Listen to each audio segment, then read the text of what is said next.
Gift எனக்கு வந்திருக்காங்க, மதுரையில இருந்து வந்திருக்கு. இப்போ கூட மெசேஜ்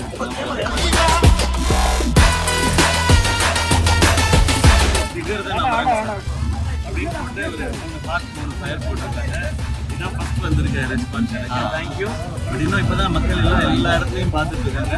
இந்த படம் வந்து எல்லாருக்கும் மொபைல் ஒரு நல்ல இன்டென்ஷன் எல்லாருக்கும் பிடிக்கும்னு நான் நம்புறேன். நீங்க எந்த அளவுக்கு வெயிட் பண்ணிருக்கீங்க ஆடியன்ஸோட ரியாக்ஷன் பாக்குறதுக்கு? ஆடியன்ஸோட படம் பார்க்க வந்திருக்கீங்க ஃபேன்ஸோட. மொபைல் கீழே இருக்குமா அப்படின்னு தான் பண்ணுவோம் எல்லா படமும். அதே மாதிரி தான் இந்த படமும். இந்த படம் இன்னும் உணர்வு ரீதியான எல்லாருடைய கதையாகவும் இருக்கிறதுனால இது எனக்கு எப்படி ஸ்பெஷலாக இருக்கும், அது எல்லாருக்கும் ஸ்பெஷலாக இருக்கும் நான் நம்புறேன்.